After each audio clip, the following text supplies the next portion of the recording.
మహనీయులలో మరి వెనుకబడిన తరగతికి చెందినటువంటి మహనీయులు ఆనాటి కాలంలో మరి ఈ తెలంగాణ ప్రాంతంలో మరి ఉద్యమం చేపట్టిన వ్యక్తి అంటేనేమి, ధైర్యంగా నిలబడినటువంటి వ్యక్తి అంటేనేమి, మరి యొక్క గౌడ సామాజిక వర్గానికి సంబంధించి రాష్ట్రంలో ఒక శక్తివంతమైన వ్యక్తి అంటేనేమి మరి సర్దార్ వై పాపన్న గౌడ్ గారిని స్మరించుకుంటున్నాం.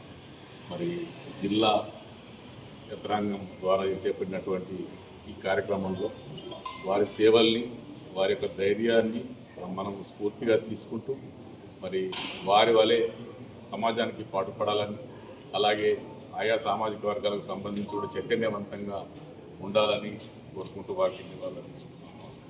గారి గురించి మనం ప్రతి సంవత్సరం ప్రతి సందర్భంలో మాట్లాడుకుంటూనే వస్తున్నాము.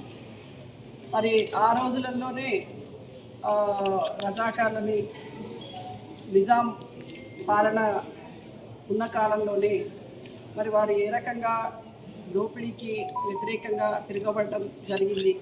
ఒక సాధారణమైన వ్యక్తి మరి మన కళ్ళ ముందు తప్పు జరుగుతున్నప్పుడు ఏ రకంగా దాన్ని తప్పు ఎత్తి చూపడమే కాదు, దాన్ని సవరించడానికి కూడా ప్రయత్నం చేసినట్టుగా మనకి దాని చరిత్ర నుంచి అర్థమవుతుంది. అంటే మనం ఏమనుకుంటామంటే నేనేం చేస్తాను కామన్ మ్యాన్ని కదా అని అనుకుంటాం. కానీ ఆయన చెప్పింది ఏంటంటే కామన్ మ్యాన్ కూడా ఎంతటి ఉన్నత స్థాయికైనా వెళ్ళొచ్చు. ఓన్లీ కావాల్సింది సంకల్పం ఉండాలి, చిత్తశుద్ధి ఉండాలి. తర్వాత అందరు కూడా ఎవరైతే ఇబ్బందులు పడుతున్నారో వాళ్ళందరి కోసం నిలబడేవాడై ఉండాలి. సో అది ఆయన జీవితం నుంచి మనం నేర్చుకోవాల్సింది. కానీ మనము చేస్తున్నది ఏంటి అంటే దానికి వ్యతిరేకంగా చేస్తున్నాం. ఆయన అందరినీ కలుపుకొని పోరాడాడు, మనం అందరం విడగొట్టుకుంటూ పోరాడుతున్నామేమో అని అనిపిస్తుంది అప్పుడు. సో అది వద్దు అని చెప్పి ప్రతిసారి ఆయన గుర్తు చేస్తున్నారు. సో దాన్ని స్ఫూర్తిగా తీసుకొని మనం ముందుకెళ్ళి మన దేశాన్ని మరింత పటిష్టం చేసుకుంటూ సామాజికంగా, ఆర్థికంగా అన్ని విధాలా కూడా మనము వారి బాటలో నడవాలని కోరుకుంటూ వారికి మరొకసారి మనస్ఫూర్తిగా నా యొక్క శ్రద్ధాంజలి ఘటిస్తూ మనందరికీ స్ఫూర్తి ప్రదాతని మరొకసారి కొనియాడుతూ ఈ యొక్క సందర్భాన్ని మనకు ఇచ్చినటువంటి రాష్ట్ర ప్రభుత్వం మరియు జిల్లా పాలనా యంత్రాంగం తరఫున అభినందనలు తెలియజేస్తూ thank you so much. MLA గారిని మాట్లాడాల్సింది. జిల్లా కేంద్రంలో ఐడిఓస్లో సర్వాయి పాపన్న వర్ధంతి సందర్భంగా ఏర్పాటు చేసిన కార్యక్రమంలో పాల్గొంటున్న గౌరవ జాయింట్ కలెక్టర్ లతా మేడం గారికి, బీసీ వెల్ఫేర్ ఇతర జిల్లా అధికారులకు, బీసీ సంఘాల నాయకులు, నా మిత్రుడు స్వచ్ఛంద సంస్థల పాల్గొనే లక్ష్మీణ గారు, దేవన్న, నన్ను రాజిరెడ్డి గారు, ఇతర నాయకులకు, పాత్రికేయ మిత్రులకు నమస్కారం. సర్వాయి పాపన్న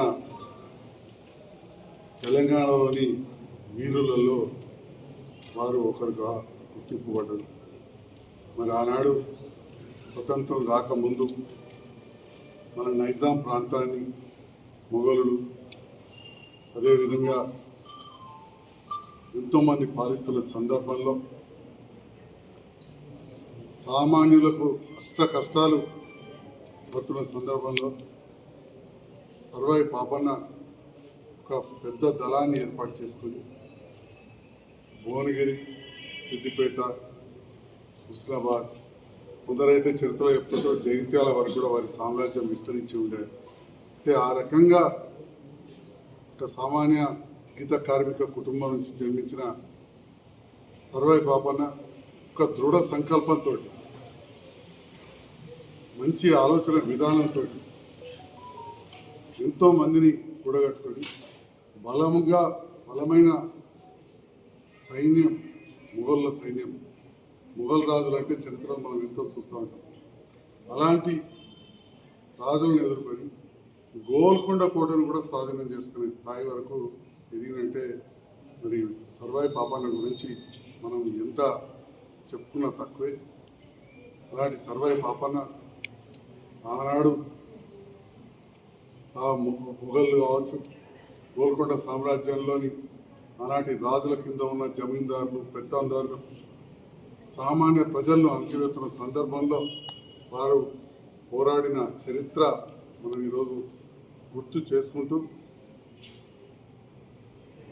ఇలాంటి చిరస్మరణీయులు సర్వాయి పాపన్న లాంటి వారిని మనం స్మరించుకోవడమే కాదు, ఎందుకు స్మరించుకోవడం అంటే వారు ఏదైతే నిబద్ధతతో సామాన్య ప్రజల కోసం కృషి చేసినారో అడుగుజాడల్లో కూడా అందరం కూడా నడవాల్సిన అవసరం ఉన్నదని చెప్పి కూడా తెలియజేస్తూ, వారు ఏదైతే రోడప్పుల నుంచి దండించిందో ఆ గీత పరిశ్రమల కోసం బీసీ వెల్ఫేర్ మంత్రి అయిన పొన్నం ప్రభాకర్ గౌడ్ గారు చెట్టుపై నిలబడి రక్షణ కోసం కావచ్చు, అదేవిధంగా వివిధ అంశాలలో రేవంత్ రెడ్డి గారి నేతృత్వంలోని ప్రభుత్వం నిరంతరం పనిచేస్తూ ఉన్నది.